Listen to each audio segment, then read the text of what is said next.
ओम ज्ञानतिमिरान्धस्य ज्ञानञ्जनशलाकया चक्षुरुन्मिलितमेन तस्मै श्रीगुरुवे नमः। श्रीचैतन्यमनोभीष्टं स्थापितं येन भूतले स्वयं रूपकदां मह्यं ददाति स्वपदान्तिकं।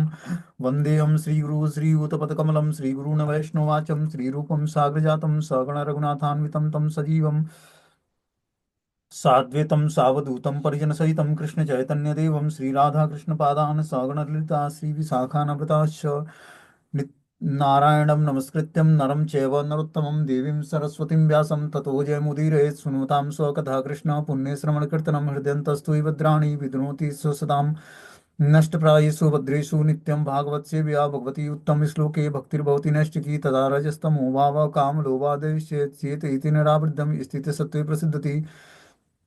एवं प्रसन्न मनसो भगवद्भक्ति योगता भगवतत्व विज्ञान मुक्त संगस्य जायते विद्यन्ते हृदय ग्रंथि छिद्यन्ते सर्वसंशयं चीयन्ते चास्य कर्माणि दृष्ट्वा एवात्मनीश्वरे मुखं करोति वाचालं पंगुं लंघयते गिरिं यत्कृपातमहं वन्दे परमानन्दमाधवं प्रह्लाद नारद पराशर पुण्डरीकं व्यासम् अम्बरीश सुसौनक विस्मदालभ्यां रुक्मांग अर्जुन वसिष्ठं विभीषणादीनं पुण्यानि नामानि परं भागवत स्मरामि। हे कृष्ण करुणा सिंधु दीनबंधु जगत्पतये गोपेश गोपिकाकांत राधाकांत नमस्तुते।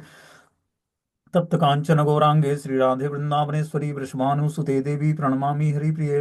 वाञ्छाकल्पतरुभ्यश्च कृपा सिन्धुभ्यो च पतितानां पावनेभ्यो वैष्णवेभ्यो नमो नमः। जय श्री कृष्ण चैतन्य प्रभु नित्यानंद श्री अद्वैत गदाधर श्रीवासादि श्री गौर भक्तवृंद। हरे कृष्ण कृष्ण कृष्ण हरे हरे, हरे राम राम राम हरे हरे। इसमें आज हम लोग को श्रीमद् भागवतम का स्कंद संख्या 3 अध्याय संख्या 26 और श्लोक संख्या 7 नंबर पढ़ना है। टाइटल है प्रकृति के मूलभूत सिद्धांत। भगवान कपिल देव अपनी माता को प्रकृति के क्या मूलभूत सिद्धांत हैं इसके बारे में बताते हैं कि प्रकृति किस तरह कार्य करती है और किस तरह जीवात्मा प्रकृति के अधीन होकर कार्य करता है या प्रकृति से मुक्त होकर भगवान की शरण ग्रहण करता है। जैसा हमने कि कल के श्लोक में बताया था कि अपनी विस्मृति के कारण दिव्य जीवात्मा प्रकृति के प्रभाव को अपने कर्म क्षेत्र मान बैठता है और इस प्रकार प्रेरित होकर त्रुटिवश वह अपने को कर्मों का कर्ता मान लेता है। आगे इसमें 7वें श्लोक में बता रहे हैं कि तदस्यम संसृति बंधम पारतंत्रम च तत्कृतम भवत्य कर्तुरी स्वस्व साक्षिणो निवृतात्मनः। भौतिक चेतना ही मनुष्य के बद्ध जीवन का कारण है, जिसमें परिस्थितियां जीव पर हावी हो जाती हैं। यद्यपि आत्मा कुछ भी नहीं करता और ऐसे कर्मों से परे रहता है, किंतु इस प्रकार वह बद्ध जीवन से प्रभावित होता है। क्या बोलते हैं यहाँ पर कि भौतिक चेतना ही मनुष्य के बद्ध जीवन का कारण है। जब तक हमारी चेतना भौतिक रहेगी तब तक जो है हम बद्ध अवस्था में रहेंगे। भौतिक चेतना क्या होती है? जो चेतना भगवान से विमुख करती है वो चेतना भौतिक चेतना कहलाती है। जो चेतना भगवान के सम्मुख ले जाती है वो आध्यात्मिक चेतना कहलाती है। तो जब तक भौतिक चेतना में मनुष्य रहता है तब तक वो बद्ध अवस्था में रहता है, जिससे परिस्थितियां जीव पर हावी हो जाती हैं। परिस्थितियां क्या करती हैं? भौतिक परिस्थिति में जब व्यक्ति व्यक्ति होता है भौतिक चेतना में, तो उस पर परिस्थितियां हावी हो जाती हैं। लेकिन आध्यात्मिक जब सिचुएशन में रहेगा, आध्यात्मिक चेतना को विकसित कर लेगा, तब परिस्थितियां उस पर हावी नहीं होंगी। परिस्थिति क्या होता है? 3 गुणों से उत्पन्न होता है परिस्थिति। ठीक है ना? तो भौतिक पदार्थ जब भौतिक चेतना होती है तो भौतिक चेतना क्यों होती है? 3 गुणों के प्रभाव से ऐसी चेतना होती है। उस समय परिस्थितियां भी 3 गुणों के प्रभाव से होती हैं जो जीव पर हावी हो जाती हैं।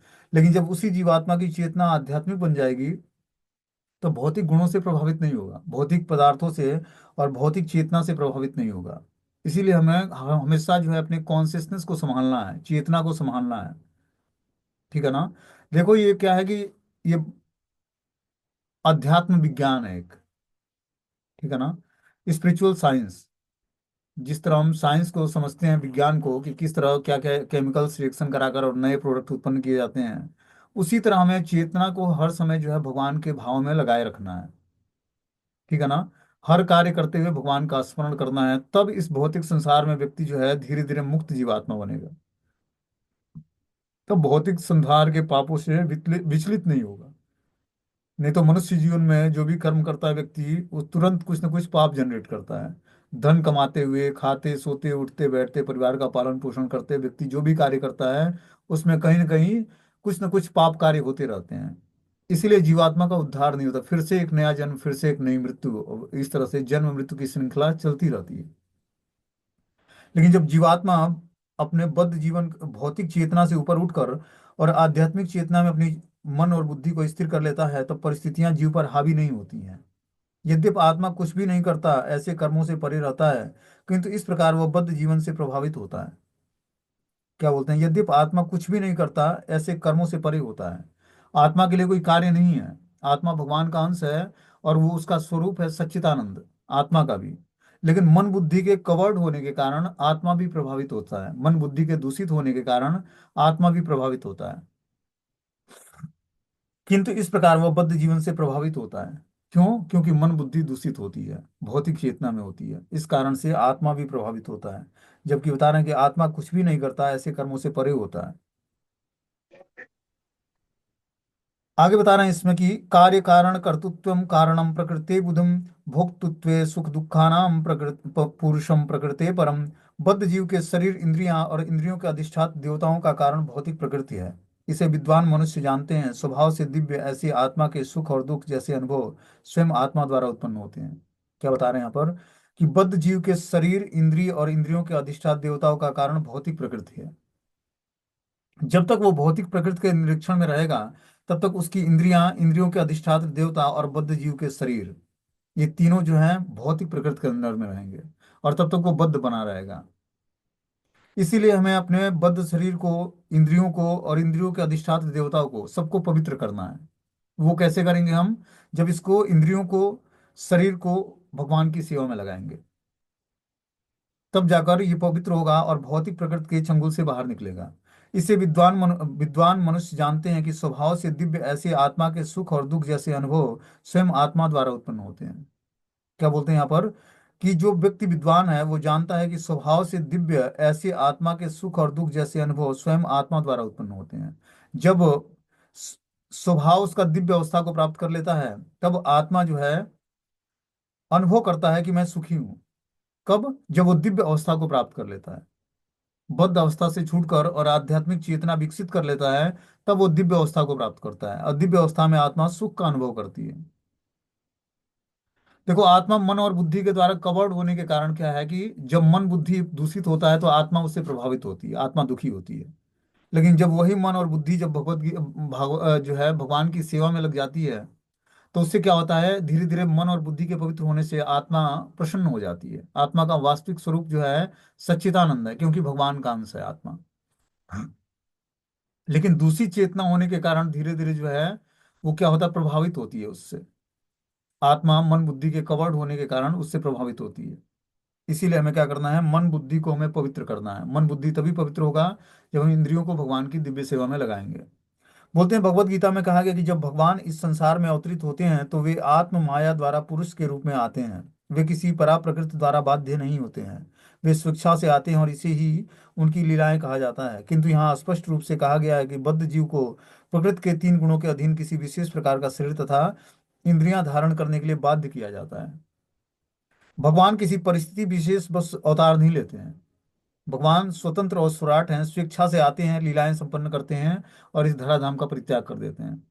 लेकिन एक बद्ध जीव जो है वो प्रकृति के तीन गुणों के अधीन होकर किसी विशेष प्रकार का शरीर धारण करता है। इंद्रियों को धारण करके उसके लिए बाध्य किया जाता है कि उससे भोग करे, और उससे उसे इस शरीर अपनी रुचि के अनुसार प्राप्त होता है।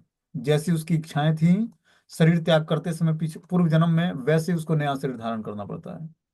इसीलिए हमें अपने इच्छाओं को और आसक्तियों को पवित्र करना है। जब तक हमारी इच्छाएं और आसक्तियां पवित्र नहीं होंगी, तब तक जो है हम भगवान के धाम जाएंगे नहीं। भगवान के धाम जाना तो दूर, भक्ति भी नहीं कर पाएंगे। भक्ति के लिए भी इच्छा व्यक्त करनी पड़ती है भगवान के सामने, प्रार्थनाएं करनी पड़ती हैं। आप देखो भक्ति विनोद ठाकुर जी कितनी सुंदर प्रार्थनाएं लिखते हैं, कि शरणागति और क्या क्या जो है लालसामयी प्रार्थनाएं, हृदय की लालसा व्यक्त करते हैं भगवान के सामने। प्रार्थनाओं की बहुत सारी कैटेगरी है, उसमें लालसामयी प्रार्थना मतलब इच्छा के अनुसार प्रार्थना करना, आध्यात्मिक इच्छा के अनुसार। जब तक जीवात्मा, देखो भक्ति 16 माला जप करना और 4 नियम तक ही भक्ति सीमित नहीं है। भक्ति के 9 अंग बताए गए हैं, जिसमें से प्रार्थना अर्पण करना भी भगवान की बहुत ही, मतलब भगवान को प्रार्थना अर्पण करना, अपने हृदय की बातों को भगवान के सामने व्यक्त करना, ये बहुत ही आवश्यक। वैसे तो हृदय में बैठे परमात्मा सब कुछ जानते हैं, लेकिन जब जीवात्मा बोलता है भगवान से, तब भगवान उसके साथ आदान प्रदान करते हैं, तब वो जल्दी सुनते हैं। जैसे एक बच्चा होता है, उसको भूख लगी है, तो माता के पास जाके रोता है दूध पीने के लिए, तब उसको माता दूध पिलाती है। उसको पता है कि बच्चा भूखा होगा तो रोएगा, तब मैं उसको दूध पिलाऊंगी। उसी तरह भगवान जानते हैं कि इस व्यक्ति को क्या आवश्यकता है, क्योंकि परमात्मा के रूप में हृदय में बैठे हैं। लेकिन उसके बाद भी जब जीवात्मा भगवान के सामने प्रार्थनाएं अर्पण करता है, तब भगवान ऋषि प्रोग्रेशन करते हैं, आदान प्रदान शुरू करते हैं। तो हमें प्रार्थनाएं अर्पण करने हम सबको आवश्यक है। जो वैष्णव भजन आचार्यों ने गाए हैं भगवान के विरह में या भगवान के स्वरूप को देखकर, उस वैष्णव भजनों को जब हम भगवान के सामने अर्पित करेंगे, चाहे वो बंगाली में हो या हिंदी में हो, चाहे इंग्लिश में हो, जो भी जिस भी लैंग्वेज में लिखा हो, तो जब हम भगवान के सामने उसको पढ़ते हैं तो क्या होता है, हम हृदय से उसको उन भगवान को वो प्रार्थनाएं अर्पण करते हैं। उस आचार्य की कृपा से हमें वो चीजें हमें मिलती हैं जिस प्रार्थनाओं को हम पढ़कर भगवान को सुनाते हैं। तो प्रार्थनाएं अर्पण करना बहुत ही भगवान को आवश्यक है। जो भी हमारे हृदय में इच्छाएं हैं आध्यात्मिक, उस इच्छाओं के लिए अलग अलग प्रार्थनाएं हैं। उस वैष्णव भजन की बुक्स में हम खोजें, उस प्रार्थनाओं को भगवान के सामने अर्पण करें। श्रीमद् भागवतम प्रार्थनाओं से भरा पड़ा है। ऐसा कोई भी भक्त नहीं है जो बिना प्रार्थनाओं के भगवान को प्राप्त कर लिया हो। या तो भगवान के दर्शन हुआ तो उसने प्रार्थना किया, या दर्शन होने से पहले प्रार्थना किया, तब भगवान के दर्शन हुए। पूरा श्रीमद् भागवतम ही प्रार्थनाओं पर आधारित है। आप एक भी ऐसा अध्याय, मतलब एक भी ऐसा चरित्र नहीं पाओगे जिसमें वो भगवान को प्रार्थना न अर्पण किया हो, या भगवान के दर्शन हो गए तो प्रार्थना अर्पण न किया हो। प्रार्थना ही हमारे आध्यात्मिक जीवन का मूल है, आधार है। सुबह से शाम तक तो हम प्रार्थनाओं के भरोसे ही तो हमारा आध्यात्मिक जीवन चल रहा है। संसार दावानल लीण लोकम त्राणाय कारुण्य घनाघनत्वम प्राप्तस्य कल्याणम गुणानवश्यम वंदे गुरु श्री चरणारविंदम। ये गुरु के प्रति हम प्रार्थनाएं अर्पण करते हैं कि हे गुरुदेव, मैं संसार दावानल में जला जा रहा हूँ। फिर तुलसी महारानी से प्रेयर करते हैं कि बिलास कुंज दियो वास, कि हे महारानी तुलसी माता, हमें बिलास कुंज में वो देना, निवास देना, और अपने किसी अनुचरी के अंडर गाइडेंस में सेवा करने का मौका देना। फिर नरसिंह भगवान से हम लोग प्रेयर करते हैं सुरक्षा के लिए, कि हे भगवान हमारी भक्ति को प्रोटेक्ट करना आप। तो क्या है, प्रार्थनाएं हैं ये। इसको ऐसा नहीं कि रोज बस रिपीट करना है, रिवीजन करना है, ये ऐसा नहीं है। हृदय से ये प्रार्थनाओं को भगवान के सामने अर्पित करेंगे, तब भगवान हमारी प्रार्थनाओं को सुनेंगे। जितना ही हमारे हृदय से ये पुकार निकलेगी गुरु के प्रति और भगवान के प्रति, उतना ही हम भगवान और गुरु के प्रति शरणागत होंगे, और भगवान और गुरु हमें हमसे हमारे साथ रिसीव। गुरु कोई साधारण व्यक्ति नहीं है। गुरु स्वयं भगवान के रिप्रेजेंटेटिव हैं। जब उनको हम प्रार्थनाएं अर्पण करते हैं तो साक्षात भगवान उस प्रार्थनाओं को पूरा करते हैं। इसलिए हमें प्रार्थनाओं को हृदय से पढ़ के और भगवान के सामने या गुरु के सामने प्रस्तुत करना है, तब जाकर हमारा भगवान से एक संबंध जागृत होगा। जैसे हमने माता का एग्जाम्पल दिया कि बच्चा जब तक भूखा होता है, वह माता के सामने जाकर रोता नहीं है, तो माता उसको दूध नहीं पिलाती है। उसको पता है कि बेटे को भूख लगी है, लेकिन उसके बाद भी नहीं पिलाती है। उसी तरह भगवान हृदय में बैठे परमात्मा किस डिवोटी को क्या आवश्यकता है वो जानते हैं। लेकिन जब तक वो प्रार्थनाएं नहीं अर्पण करेगा भगवान के सामने, तब तक भगवान रिसिप्रोकेशन नहीं करते, आदान प्रदान नहीं करते हैं। क्यों? जब उस बच्चे को माता दूध पिलाती है तो उसका वात्सल्य प्रेम और बढ़ जाता है, बच्चे का भी और माता का भी, और उसको आनंद आता है माता को। उसी तरह जब भगवान के सामने हम प्रार्थनाएं अर्पण करते हैं और भगवान हमारी प्रार्थनाओं को सुनकर हमें वो पूरा करते हैं, तो हमारा विश्वास और बढ़ जाता है उन पर, और दृढ़ता बढ़ जाती है, और फेथ बढ़ जाता है। तो इस तरह से जब हम भगवान के सामने प्रार्थनाएं अर्पण करेंगे, तब भगवान हमारी प्रार्थनाओं को सुनेंगे और रिसिप्रोकेशन करेंगे, आदान प्रदान करेंगे। इसीलिए प्रार्थनाओं का स्टैंडर्ड धीरे धीरे भक्ति के हिसाब से बढ़ाना है। अलग अलग प्रार्थनाएं हैं। लास्ट प्रार्थनाएं शरणागति होती है, कि भगवान की शरण ग्रहण करनी है, इसके लिए प्रार्थनाएं अर्पण करनी है। भगवान ने भगवत गीता में बताया भी, कल कल हमने जो 18वां अध्याय का 66वां श्लोक बताया था कि सर्वधर्मान परित्यज्य मामेकम शरणं व्रज।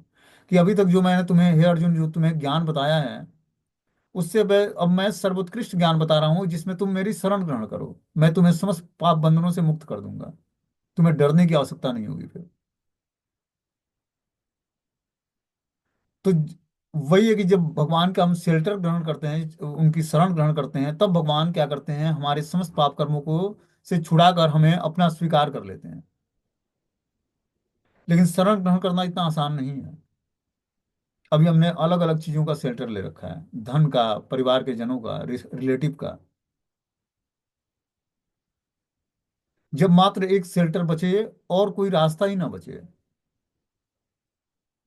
मात्र एक परमात्मा ही हमारे वास्तविक गुरु हैं।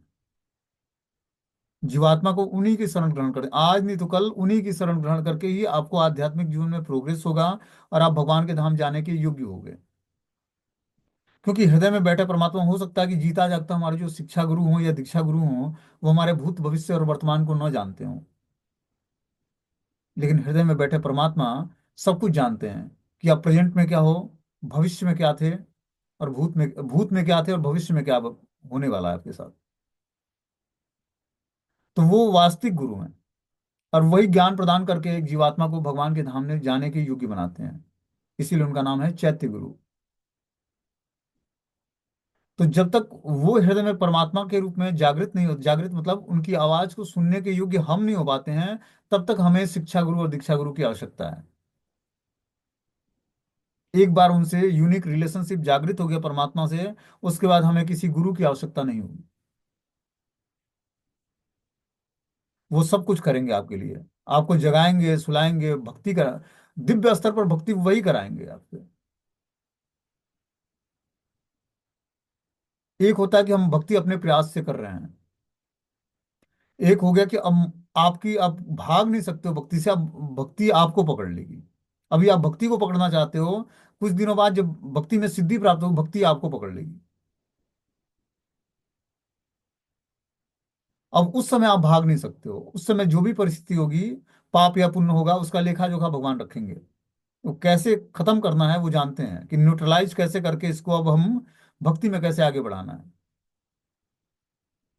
अभी हम भगवान को बांधने का प्रयास कर रहे हैं, लेकिन जब भगवान बध जाते हैं और वो बांधने का प्रयास करते हैं, तो जीवात्मा भाग नहीं सकता है अब। वो तीन जगहों से फंसाए रखते हैं, त्रिभंग श्याम सुंदर है। अब आप न तो भाग सकते हो, न भक्ति छोड़ सकते हो। ऐसी परिस्थिति भगवान क्रिएट करके उस जीवात्मा को शांति प्रदान करते हैं। तब वो स्थिर होता है धीरे धीरे, तब उसका विश्वास बढ़ता है भगवान पर। यूं ही कोई भगवान पर विश्वास नहीं कर लेगा। जब थर्ड डिग्री देकर और उस जीवात्मा को उसके समस्त, क्योंकि व्यक्ति उस तरह अपने प्रयास से न तो पाप छोड़ सकता है, न पाप छोड़ने का प्रयास करता है वो। उसको लगता है ये मैं छोड़ दूंगा तो हमारा जीवन यापन कैसे होगा, ये मैं जीऊंगा कैसे। धन से आसक्ति है, परिवार के जनों से आसक्ति है, ठीक है ना। इस आसक्तियों को कैसे व्यक्ति त्यागेगा अपने प्रयास से। इसके लिए गुरु और भगवान की कृपा चाहिए। तो हृदय में बैठे परमात्मा, जब उस लेवल की हम भक्ति करेंगे तो समस्त आसक्तियों को छुड़ाएंगे हमसे। हर व्यक्ति का एक भगवान से अपना यूनिक संबंध है, उसमें कोई पुरुष पत्नी और स्त्री पुरुष का कोई रिलेशनशिप नहीं चलेगा काम। वो संबंध तो भगवान से एक निष्ठ भक्ति है। आप किसकी पत्नी हो, किसके पति हो, इससे कुछ मतलब नहीं भगवान को, न भक्ति को। ये तो अभी ड्रामा चल रहा है भक्ति का। जो अभी ड्रामा चल रहा है उसको हम लोग वास्तविक भक्ति मान लेते हैं। ये वास्तविक भक्ति नहीं है। वास्तविक भक्ति तो एक निष्ठ भक्ति, बस मात्र एक ही शेल्टर बचेगा उसका। अब आगे पीछे कोई रास्ता ही नहीं है।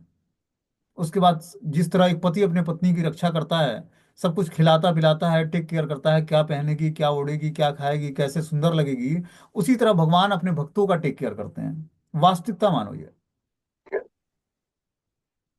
कि कैसे वो सुरक्षित रहेगा, क्या खाएगा, क्या पिएगा, कहाँ रहेगा, और क्या उसकी आवश्यकता है, सब कुछ भगवान अपने हाथ में उसका चार्ज ले लेते हैं। फिर उसकी सारी चिंताओं का हरण हो जाता है। फिर भगवान से आदान प्रदान, मतलब एक पिता और पुत्र की तरह भगवान से एक रिलेशन है हर जीवात्मा का। वही रिलेशनशिप हमें भक्ति करके जागृत करनी है। उससे पहले तो सब कुछ ये मायाविक संसार में माया है, सब कुछ भ्रमित करने वाली चीजें हैं। धन आ रहा है, परिवार के सभी जन हैं, ग्लोरिफिकेशन भी मिल रहा है, दो चार लोग प्रणाम करने वाला भी है, हरे कृष्णा प्रभु जी, हरे कृष्णा माता जी। सब कुछ फर्स्ट क्लास, सूट बूट जो है, धोती कुर्ता ही हुआ या दो साड़ी हुआ, चमक दमक के साथ आराम से मंदिर जा रहे हैं। प्लेट कहीं तिरछा ना हो, बाल कहीं वो खुला ना हो, सब कुछ ध्यान से, तिलक कहीं टेढ़ा ना लगा हो। तो तो क्या है कि वास्तविकता में जब भक्ति प्राप्त हो जाएगी हमें, तो इन सब चीजों से व्यक्ति ऊपर उठ जाएगा। दिखावे, ये भौतिक संसार दिखावे का संसार है। अब भक्त बनने के बाद भी हम दिखावा करते हैं। ऐसा नहीं कि हमें अब शरीर को मेंटेन नहीं करना है, ऐसा बात नहीं है। हमें शरीर को मेंटेन करना है, लेकिन दिखावा नहीं करना है। जो व्यक्ति सिंपल में, जितना साधारण जीवन जीने में विश्वास रखता है, उतना ही भक्ति में एडवांसमेंट होता है उसका। सिंपल लिविंग और हायर थिंकिंग। जब तक हमारा सिंपल लिविंग नहीं होगा, तब तक हमारी थिंकिंग हायर नहीं होगी, तब तक हमारी सोच बड़ी नहीं होगी। और जब तक बड़ी सोच नहीं होगी, तब तक हम बड़ी चीजों को प्राप्त नहीं कर पाएंगे। सोच बड़ी होगी तभी हम बड़ी चीजों को प्राप्त करने के लिए प्रयास कर पाएंगे, और प्रयास करेंगे तभी बड़ी चीजें मिलेंगी। तो कृष्ण भक्ति कोई छोटी चीज नहीं है, साधारण व्यक्ति के बस का नहीं है। और जो उसके पास बुद्धि नहीं है, तो वो वास्तव में भक्ति नहीं कर सकता है। वस्त बिना बुद्धिमान व्यक्ति बने हैं। और बुद्धि आती कैसे है? जब हम भगवान के नाम रूप गुण लीलाओं का शरण ग्रहण करते हैं। इसमें आपका भौतिक क्वालिफिकेशन काम नहीं करेगा, आप एमबीए हो कि एमएचडी, क्या क्या पीएचडी किए हो। ये क्वालिफिकेशन आपके आध्यात्मिक जीवन में कार्य नहीं करेगा। आध्यात्मिक जीवन में कार्य करेगा आपका विश्वास, आपका जो है श्रद्धा, विश्वास और दृढ़ निश्चय। ये तभी जागृत होगा जब व्यक्ति आध्यात्मिक ज्ञान सीखेगा, सुनेगा, समझेगा। तब उसके अंदर भगवान के प्रति दृढ़ निश्चय आएगा, दृढ़ता आएगी। हर परिस्थिति में जो है वो भगवान की कृपा को दिखेगा, कि हमारे जीवन में चाहे सुख का पल आए या दुख का आए, ठंड आए या गर्मी आए, मान हो या अपमान मिले, हर परिस्थिति में भगवान की कृपा है। और वो निगेटिव सिचुएशंस ही उसके लिए हथियार बन जाता है आध्यात्मिक जीवन में, सारे प्रॉब्लम्स को रोकने का। और फिर जाकर व्यक्ति जो है हर चीजों पर विजय प्राप्त करते हुए इस भौतिक संसार से आगे, मायावी संसार से आगे निकलकर और भगवान की दिव्य सेवा में जुड़ता है। यूं ही कोई भगवान की भक्ति करके और जो है ऐसे ही साधारण तरीके से धाम प्राप्त नहीं होगा। अभी हमारी आसक्ति है पति से, पत्नी से, बच्चों से, घर परिवार से, समाज से, देश से, राष्ट्र से, कॉलेज से, जॉब से। और सोचते हैं कि कृष्ण से आसक्ति प्राप्त करनी है। आसक्ति प्राप्त हो गई है। ये तो अभी छोटा मोटा ड्रामा चल रहा है अपने जीवन में। इस ड्रामा से आगे जब बढ़ोगे, तब पता लगेगा कि ये तो भक्ति तो बड़े सेंसिटिव रास्ता है, ये तलवार के धार पर चलने के बराबर है।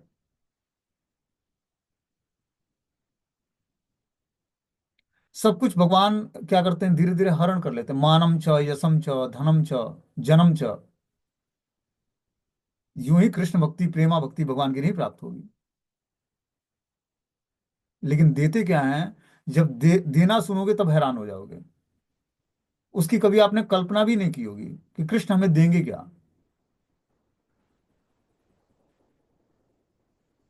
जो अपने चरणों का अमृत दे देते हैं, तो संसार भूल जाता है व्यक्ति। अभी हम संसार में एंजॉयमेंट खोज रहे हैं, लेकिन जब नाम रूप गुण लीलाओं में एंजॉय आने लगेगा हमें, तो हम एक पल भी भगवान से विमुख नहीं होंगे। हमें लगेगा कि हमारा जीवन व्यर्थ चला गया आज का। और जब हम भगवान के नाम रूप गुण लीलाओं का ध्यान और चिंतन और श्रवण और कथन नहीं किए, तो जीवन हमारा व्यर्थ चला गया। अभी हम लोग अलग अलग चीजों में एंजॉयमेंट खोज रहे हैं। शादी विवाह फंक्शन अटेंड करने में, बर्थडे सेलिब्रेशन करने में, विवाह शादी फंक्शन अटेंड करने में, छोटे मोटे उत्सवों में आनंद ले रहे हैं। क्यों? क्योंकि दिव्य आनंद की प्राप्ति नहीं हुई है। और दिव्य आनंद की प्राप्ति तभी होगी जब हम भक्तों के संग में, एसोसिएशन में कथा का श्रवण करेंगे, नाम जप करेंगे, और जो है प्रसाद ग्रहण करेंगे, और संकीर्तन में पार्टिसिपेट करेंगे। तब जाकर हमारे अंदर दिव्य स्तर की आध्यात्मिक चेतना जागृत होगी। ये एक नशा है आध्यात्मिक जीवन का। ये नशा चढ़ेगी तभी जब हम भक्तों के संग में करेंगे ये सारी चीजें। बिना एसोसिएशन के, डिवोटी एसोसिएशन के आध्यात्मिक जीवन में प्रोग्रेस संभव ही नहीं है। तो एसोसिएशन नहीं मिलता है, तो एसोसिएशन बनाना पड़ेगा हमें। भक्तों का संग खोजना पड़ेगा, या भक्तों को बनाना पड़ेगा। उनको आध्यात्मिक जीवन में प्रोग्रेस दिलाकर या आध्यात्मिक जीवन से जोड़कर कुछ भक्त तैयार करने पड़ेंगे, जिसके साथ हम मिलकर संकीर्तन कर सके, मिलकर प्रसाद खा सके, मिलकर शास्त्रों को अध्ययन कर सके। ऐसे एसोसिएशन निर्माण करना है। ऐसा एसोसिएशन नहीं कि जो हमारे विवाह शादी फंक्शन पार्टी में आकर नाचे और कुछ खाए पिए और दो चार बातें सुनाए और लोगों को हंसाए खिलाए और फिर चला जाए। इसके लिए भक्ति नहीं कर रहे हैं हम लोग। भक्ति कर रहे हैं कि कुछ ऐसा एसोसिएशन का निर्माण किया जाए जो हमें आध्यात्मिक जीवन में, जिसके साथ हम श्रवण कीर्तन करके, प्रसाद ग्रहण करके, नृत्य करके भगवान को रिझाएं। इसके लिए किया जा रहा है। ऐसे एसोसिएशन का निर्माण करना है, भौतिक एसोसिएशन का नहीं। अब आप आध्यात्मिक जीवन में प्रोग्रेस कर, गुरु दीक्षा लेकर और जो है आध्यात्मिक जीवन में प्रोग्रेस करना है, इसके लिए हमें करना है प्रयास। हमारा हर एक प्रयास गुरु मुख पद्मा वाक्य, मतलब जो गुरु मुख का पद्मा जो वाक्य है उसको हमें अपने जीवन में उतारना है, न कि भौतिकतावादी व्यक्ति के साथ जाकर घुलना मिलना है। ये भौतिक संसार के सारे रिलेशन धरे के धरे रह जाएंगे, और जो इसका चिंतन होगा तो फिर से उसी परिवार के बीच में आना पड़ेगा। कितना हो माला फेर लो, एक माला टूटी दूसरी माला गुरु महाराज से ऑफरिंग करा कर ले लोगे, लेकिन आध्यात्मिक जीवन में प्रोग्रेस नहीं होगा। फिर उन्हीं बंदरों और बंदरियों के बीच में आकर नाचना पड़ेगा हमें। कोई किसी का जो है रिलेशनशिप कोई इस भौतिक संसार में कार्य नहीं करेगा। जो भी हम रिलेशनशिप मानते हैं कि हमारा आया है, ये बस कुछ दिनों का मेहमान है। जब अयोध्यापति श्री राम जो दशरथ महाराज के पुत्र थे, ठीक है ना, दशरथ जी को जब मृत्यु को प्राप्त करना था तो स्वयं भगवान राम जो है वन को चले गए। हम और आप तो भौतिक संसार के एक तुच्छ प्राणी भी नहीं है। भगवान और दशरथ महाराज जो स्वयं भगवान के पिता हैं, उनको जब शरीर का त्याग करना था तो श्री राम को वन वो मतलब भगवान वन चले गए। वो जानते थे कि मुझे मेरा कार्य क्या है, रावण का वध करना, न कि दशरथ जी को सांत्वना प्रदान करना। उनको पता था कि राम के वियोग में ही दशरथ शरीर त्यागेंगे और सुबह राज्य अभिषेक होना था। रात भर में माता सरस्वती ने क्या किया, मूड फेर दिया मंथरा का। किस कारण से हुआ? भगवान जानते थे कि मैं एक बार राजा बन जाऊंगा अयोध्या का, तो मुझे फिर इस राज्य से निकलना मुश्किल हो जाएगा। मैं प्रजा के बीच में फंस जाऊंगा, और जिस कारण से मैं आसुरी शक्तियों का विनाश करने के लिए प्रकट हुआ हूं वो कार्य मेरा पूरा नहीं होगा। कहने का उद्देश्य ये है कि जिसको हम परिवार का अपना सदस्य मानते हैं, स्त्री बच्चे घर परिवार समाज देश राष्ट्र जो भी है, ठीक है ना, सबके लिए है, मैं भी उसी में फंसा पड़ा हूं। तो क्या है, इससे बाहर निकलना पड़ेगा, उठना पड़ेगा, जगना पड़ेगा। इन समस्त आसक्तियों को भगवान में लगानी पड़ेगी। जो जो आसक्ति हमारे इस भौतिक संसार में वस्तु व्यक्ति स्थान से है और अलग अलग रिलेटिव से है, उस सारे रिलेटिव से धीरे धीरे इंटरनल रिलेशनशिप खत्म कर देना है। एक्सटर्नल रिलेशनशिप रखना है। बस हाय हेलो हो गया, वो अपने रास्ते हम अपने रास्ते। उनको या तो भक्ति में जोड़ लो या उनका संग त्याग दो। और जो वास्तव में एडवांसमेंट करना चाहते हो, नहीं तो ये कई जीवन का खेल है। ये विरक्ति जब तक उत्पन्न नहीं होगी, जो हमारा अटैचमेंट है पारिवारिक जीवन का, गृहस्थ आश्रम से निकलना बड़ा मुश्किल है। प्रेमा भक्ति तो दूर की बात है, भगवान की भक्ति ही समझ में नहीं आएगी। साधना भक्ति समझ में नहीं आएगी, राधा अनुगा और तो प्रेमा भक्ति तो बहुत दूर की चीज है। तो साधना भक्ति को समझने के लिए पहले हमें अपने रिलेशनशिप को भगवान से बनाना पड़ेगा, आसक्तियों को त्यागना पड़ेगा। इंटरनल त्याग करके और एक्सटर्नल सब कुछ रिलेशनशिप निभाना पड़ेगा। सबकी सेवा करनी पड़ेगी, क्योंकि आपके साथ उस व्यक्ति का कर्म जुड़ा हुआ है। कर्मों को बिना न्यूट्रलाइज किए कोई व्यक्ति आध्यात्मिक जीवन में भगवान के धाम नहीं जा सकता है, आध्यात्मिक जीवन में प्रोग्रेस करके। तो एक्सटर्नल सबकी सेवा, जो भी हमारे परिवार के जन हैं या समाज के लोग हैं चाहे जो भी है, एक्सटर्नल सबकी सेवा, इंटरनल भगवान का चिंतन, ये स्मार्टनेस अपने अंदर लानी पड़ेगी।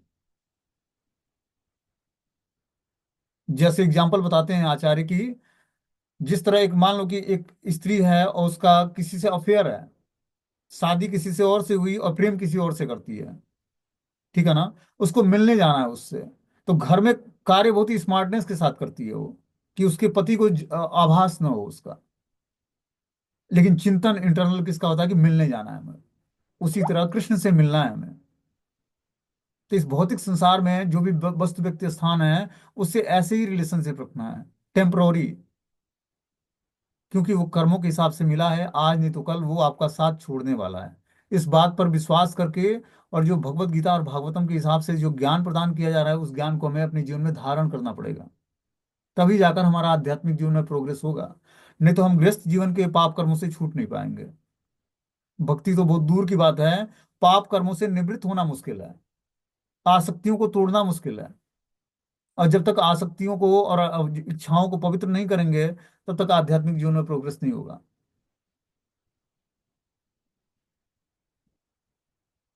इसीलिए दृढ़ता से भगवान का भजन और आसक्तियों को खत्म करना है।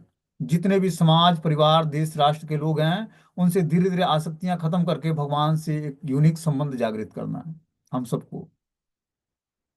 आज नहीं तो कल ऐसा करना पड़ेगा, तभी जाकर हम आध्यात्मिक जीवन में प्रोग्रेस करके भगवान के धाम जाने के योग्य हो पाएंगे। बता रहे हैं कि प्रकृति का संबंध परमेश्वर तथा जीवात्मा दोनों से है। ठीक वैसे ही जैसे किसी स्त्री का अपने पति से और पत्नी के रूप में और बच्चों से माता के रूप में संबंधित होता है, प्रकृति का संबंध परमेश्वर और जीवात्मा दोनों से है। प्रकृति, परमेश्वर और जीवात्मा, परमेश्वर स्वयं भगवान है, जीवात्मा हम लोग हैं। तो प्रकृति से दोनों का संबंध है। प्रकृति भगवान के संरक्षण में कार्य करती है और जीवात्मा प्रकृति का आश्रय ग्रहण करता है, या तो दैवी प्रकृति का या भौतिक प्रकृति का, वो उस पर डिपेंड करता है। ठीक वैसे ही जैसे कि स्त्री अपने पति से पत्नी के रूप में और बच्चों से माता पिता के रूप में संबंधित होता है। जो पति होता है पत्नी से उसका, स्त्री अपने पति से पत्नी के रूप में होती है और बच्चों के लिए माता के रूप में होती है। उसी तरह प्रकृति जो है जीवात्मा के लिए माता रूप में है, और परमेश्वर स्वयं प्रकृति के पति हैं। ठीक है ना। आगे बता रहे हैं, भगवत गीता में भगवान का कथन है कि वे माता प्रकृति के गर्भ से में जीवात्मा रूपी संतानों को प्रविष्ट कराते हैं। भगवान क्या करते हैं, प्रकृति को गर्भस्थ करते हैं और उससे सारी जीवात्माओं की उत्पत्ति होती है। फिर जीवों की समस्त योनियां प्रकट होती हैं। प्रकृति के साथ समस्त जीवों के संबंध की व्याख्या की जा चुकी है। अब देवहूति प्रकृति तथा परमेश्वर के बीच जो संबंध पाया जाता है उसके विषय में पूछ रही है कि आखिर परमेश्वर और प्रकृति के बीच में क्या संबंध है। इस संबंध का परिणाम प्रकट या अप्रकट जगत बताया गया है। प्रकट जगत सूक्ष्म महत तत्व है और इस महत तत्व से दृश्य जगत प्रकट होता है। वैदिक साहित्य में बताया गया कि परमेश्वर की दृष्टि डालने से ही सारी भौतिक शक्ति प्रविष्ट हो जाती है, तब प्रकृति के में प्रत्येक वस्तु उत्पन्न होती है। भगवान क्या करते हैं, अपनी दृष्टि फेरने मात्र से प्रकृति को गर्भस्थ कर देते हैं, और प्रकृति प्रकृति क्या करती है, समस्त जीवात्माओं को उत्पन्न करती है अपने से। ठीक है ना। आखिर बीज कहाँ से आया, बीज भगवान की दृष्टि से मिलता है प्रकृति को, जिससे सारी जीवात्मा, सारी सृष्टि जो है क्रिएट होती है।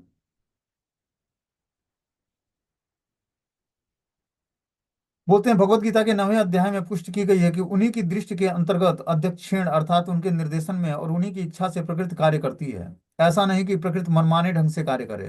प्रकृति के प्रसंग में बद्ध जीवों की स्थिति को समझते हुए देवहूति ने जानना चाहा कि प्रकृति कैसे भगवान के निर्देशन में कार्य करती है और प्रकृति तथा भगवान के बीच कैसा संबंध है।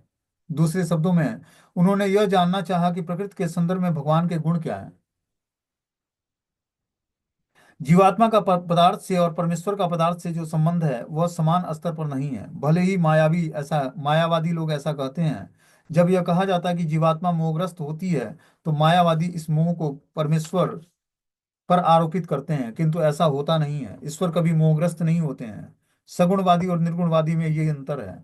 देहूती अज्ञानी नहीं है, वे इतना तो समझती ही थी कि जीवात्मा परमेश्वर के समान स्तर पर नहीं है। अत्यंत लघु होने के कारण जीवात्मा प्रकृति द्वारा मोहग्रस्त या बद्ध होता है। तो यहाँ पर जीवात्मा और भगवान का अंतर बताया गया है कि जीवात्मा जो है प्रकृति के अंडर गाइडेंस में रहकर मोहग्रस्त होता है, लेकिन भगवान जो है एब्सोल्यूट प्लेटफॉर्म पर होते हैं, सत्यता के प्लेटफॉर्म पर होते हैं।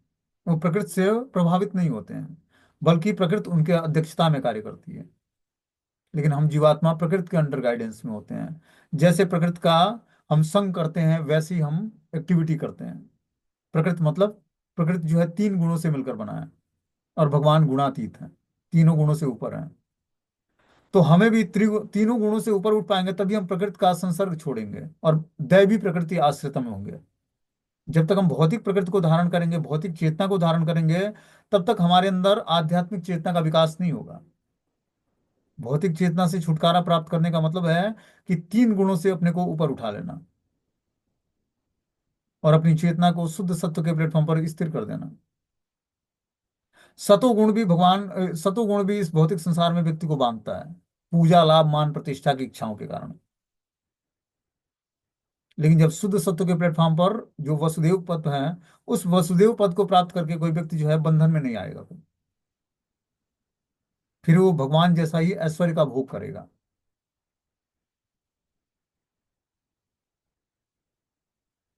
बोलते हैं वो प्रकृति के वश में नहीं होता, वे न तो आध्यात्मिक प्रकृति के वशीभूत है, न ही भौतिक प्रकृति के, वे स्वयं परम नियंता हैं। उनकी तुलना सामान्य जीवों से नहीं की जा सकती जो प्रकृति के नियमों द्वारा नियंत्रित होते हैं। तो भगवान न तो आध्यात्मिक प्रकृति के वशीभूत हैं, न ही भौतिक प्रकृति के। वो स्वयं परम नियंता हैं। वो सब कुछ कंट्रोल, सुप्रीम कंट्रोलर हैं। उसकी तुलना सामान्य जीवों से नहीं की जा सकती है। जैसे हम जीवात्मा या तो भौतिक प्रकृति में होते हैं या आध्यात्मिक प्रकृति में। ठीक है ना। जिसका आश्रय ग्रहण करेंगे, दैवी प्रकृति आश्रितम या भौतिक प्रकृति आश्रितम, जैसा आश्रय वैसे ही हमारे अंदर गुणों का विकास होगा। और गुणों के विकास के कारण ही जीवात्मा जो है अलग अलग एक्टिविटी करता है। कहने का उद्देश्य ये है भगवान कपिल देव का यहाँ पर, कि जब तक हम अपने चेतना को आध्यात्मिक धरातल पर स्थिर करके और तीनों गुणों से ऊपर नहीं उठेंगे, तब तक हम आध्यात्मिक रास्ते को जान नहीं पाएंगे। और इसको जानने के लिए हमें क्या करना पड़ेगा, अपनी इच्छाओं को और आसक्तियों को शुद्ध करना पड़ेगा। जब तक हमारी आसक्तियां और इच्छाएं पवित्र नहीं होंगी, तब तक हम तीन गुणों से ऊपर नहीं उठ पाएंगे। ये सब एक के ऊपर एक क्रम वाइज सीढ़ी है। प्रकृति में तीन गुण हैं। तीनों गुणों को से ऊपर उठने के लिए हमें अपनी आसक्तियों और इच्छाओं को शुद्ध करना पड़ेगा। तब जाकर हम दैवी प्रकृति के आश्रय में आएंगे। और दैवी प्रकृति के आश्रय तभी हम ग्रहण कर सकते हैं जब हमारी चेतना तीन गुणों से ऊपर उठकर शुद्ध सत्व के प्लेटफॉर्म पर स्थिर होगी। तब जाकर हम भगवान की शरण ग्रहण करेंगे। तब हम भगवान को जानने के योग्य हो पाएंगे। तब हम भगवान की अलग अलग शक्तियों को जान पाएंगे कि भौतिक प्रकृति क्या थी, आध्यात्मिक प्रकृति क्या है, हम भौतिक प्रकृति से छूटकर आध्यात्मिक प्रकृति में कैसे प्रवेश कर सकते हैं। देखो कितना सूक्ष्म विज्ञान है ये सब चीजें, जो है कहाँ कौन से स्कूल कॉलेज में पढ़ाया जाएगा। ये तो गुरु कृपा है, भगवत कृपा है, श्रीमद् भागवतम की कृपा है कि जो कुछ थोड़ा बहुत मुझे समझ में आया वो मैं आप लोगों के सामने प्रस्तुत कर रहा हूँ। नहीं तो इतना तो कोई सूक्ष्म विज्ञान किसी भी कॉलेज स्कूल में नहीं पढ़ाया जाएगा कि कैसे कैसे व्यक्ति जो है प्रकृति के गुणों से ऊपर उठ के और अपनी आध्यात्मिक चेतना का विकास करे। जैसे मान लो कि कोई व्यक्ति माला करता है, 16 माला जप हो गया ध्यान पूर्वक,